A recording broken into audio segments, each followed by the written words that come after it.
कहानी है 1938 की। कैरली नाम के एक आदमी की, हंगेरियन आर्मी में, और वो उस कंट्री का बेस्ट पिस्टल शूटर था।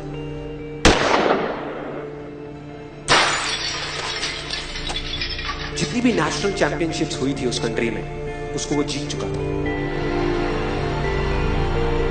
और सबको ऑलमोस्ट कंफर्म था कि 1940s में जो ओलंपिक्स होने वाले हैं उसमें गोल्ड मेडल केरली को ही मिलेगा।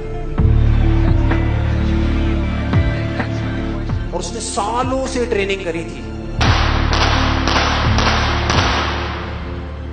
उसका एक ही सपना था, एक ही फोकस था कि मुझे अपने इस हाथ को दुनिया का बेस्ट शूटिंग हैंड बनाना है, बेस्ट बनाना है, बेस्ट बनाना है। और वो कामयाब हो गया, उसने बना लिया बेस्ट शूटिंग हैंड। सिर्फ 2 साल का फर्क।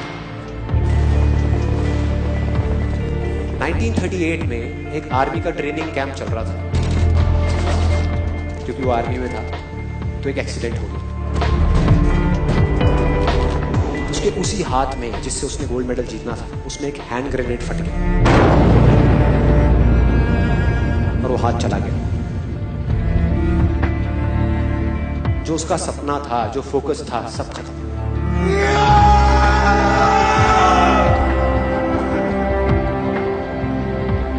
उसके पास 2 रास्ते थे। एक तो ये कि वो बाकी की पूरी जिंदगी रोता रहे और कहीं जा करके छुप जाए, या अपना जो गोल था जिस पे उसने फोकस किया हुआ था उसको पकड़ करके रखे। तो उसने फोकस किया उस पे नहीं जो चला गया था, जो उसके पास नहीं था। उसने फोकस किया उस पे जो उसके पास था।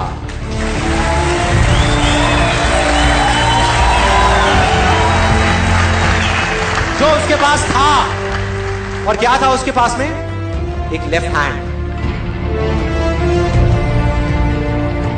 एक ऐसा हाथ जिससे वो लिख तक नहीं सकता था। 1 महीने तक उसका हॉस्पिटल में इलाज चला इस हाथ के लिए, और सही 1 महीने बाद अभी ट्रेनिंग शुरू करती इस हाथ की।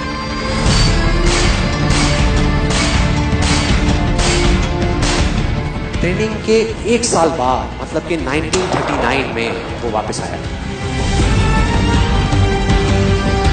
नेशनल चैंपियनशिप्स हो रही थी वहीं पे हंगरी में, और बाकी भी बहुत सारे पिस्टल शूटर्स थे वहां पर। उन्होंने जा करके उसको कंग्रेचुलेट किया। कहा कि यार देखो, ये होता है जज्बा, ये होती है स्पोर्ट्समैन स्पिरिट, कि इतना सब कुछ होने के बाद भी तुम यहां पर आए हो हमको देखने के लिए और हमारा हौसला बढ़ाने के लिए। किसी को नहीं पता था कि वो 1 साल से अपनी ट्रेनिंग कर रहा था लेफ्ट हैंड की। और उसने जवाब दिया, मैं यहां पर तुम्हारा हौसला बढ़ाने नहीं आया, तुम्हारे साथ कॉम्पीट करने आया हूं, तुमसे लड़ने आया हूं, तैयार हो जाओ। और कंपटीशन हुआ। बाकी सब वहां पर जितने भी लोग थे वो कॉम्पीट कर रहे थे अपने बेस्ट हैंड से। ये कॉम्पीट कर रहा था अपने ओनली हैंड से, ओनली हैंड से। कौन जीता? The man with the only hand, केरली जीत गया। लेकिन वो यहां नहीं रुका। उसका गोल क्लियर था कि मुझे इस हाथ को इस कंट्री का नहीं, इस पूरी दुनिया का बेस्ट शूटिंग हैंड बनाना है। उसने अपना सारा फोकस उठा करके डाला 1940 पे, जब ओलंपिक्स होने वाले थे। लेकिन 1940s के ओलंपिक्स कैंसिल हो गए वर्ल्ड वॉर की वजह से।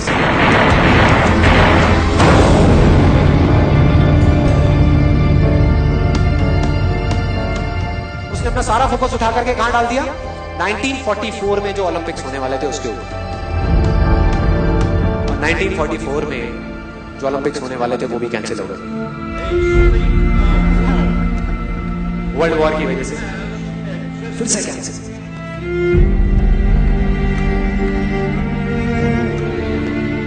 उसने अपना सारा फोकस उठा करके डाल दिया 1948 के ओलंपिक्स में। 1938 में उसकी एज थी 28 साल, 1948 में उसकी एज हो चुकी थी 38 इयर्स। और जो यंगर जो प्लेयर्स आते हैं निकल करके, उनसे कॉम्पीट करना मुश्किल होता चला जाता है। लेकिन मुश्किल नाम का ये वर्ड था ही नहीं उसकी डिक्शनरी में। वो गया, पूरे वर्ल्ड के बेस्ट शूटर्स आए हुए थे जो अपने बेस्ट हैंड से कॉम्पीट कर रहे थे, और ये अपने ओनली हैंड से कॉम्पीट कर रहा था। और कौन जीता? The man with the only hand.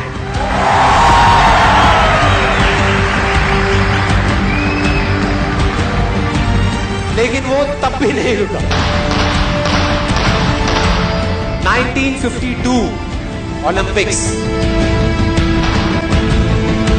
दोबारा कॉम्पीट किया उसने, और इस बार गोल्ड मेडल कौन जीता? गैरल ली। 4 साल बाद दोबारा से, और पूरी की पूरी हिस्ट्री को बदल करके रख दिया ओलंपिक्स में। इस पर्टिकुलर कंपटीशन में उससे पहले किसी भी एथलीट ने लगातार 2 गोल्ड मेडल्स नहीं जीते।